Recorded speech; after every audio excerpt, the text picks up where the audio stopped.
What part of this screams justice? That's what family members of crash victims from the Boeing 737 MAX crashes that killed 346 people in 2018 and 2019 want to know.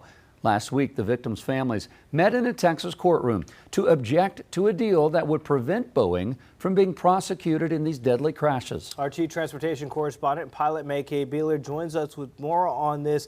May-Kay, what are these people saying?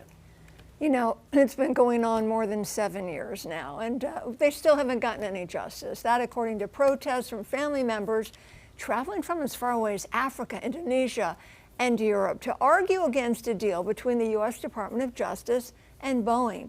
It's a non-prosecution agreement that would essentially end the criminal case, clearing Boeing, simply slapping the aerospace giant with fines. Now, according to Reuters, Judge Reed O'Connor listened to hours of testimony from relatives of passengers who died in the crashes in Ethiopia and Indonesia.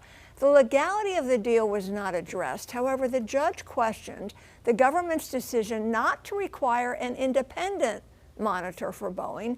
A compliance consultant was provided instead. Now, in May, the Justice Department announced it had reached a tentative agreement with Boeing's attorneys that would not require the company to plead guilty to fraud or misleading the FAA about the 737 MAX plane's maneuvering characteristics augmentation system, that's known as MCAS.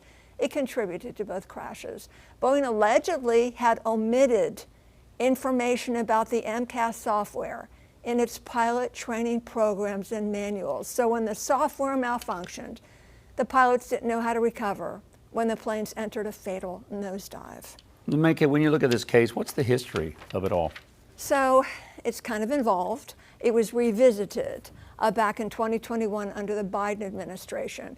Now, what happened was Biden administration filed charges against Boeing, alleging the company deceived the FAA investigators about the details of the MCAS program I told you about.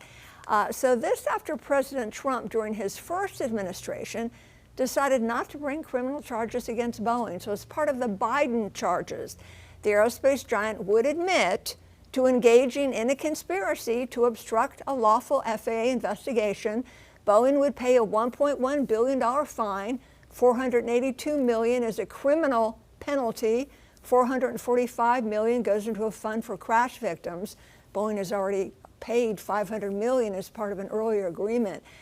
And Boeing must agree to invest millions into quality, compliance, and safety programs while undergoing more oversight. But since May, the new deal clears Boeing of any prosecution, ending the criminal case. Okay, what was the general public reaction to the deal, May-Kay? So, outrage. Yeah.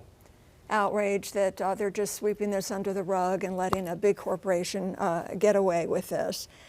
Families want to see Boeing go to trial, and some of the families just say that it doesn't matter one way or the other. So a lot of outrage. This has been ongoing, you know, almost 7 years now. Yeah, all right, May-Kay, certainly hard for everyone involved in this. Thank you very much, appreciate it. Queen City News Plus. Just search Queen City News on your smart TV's app store.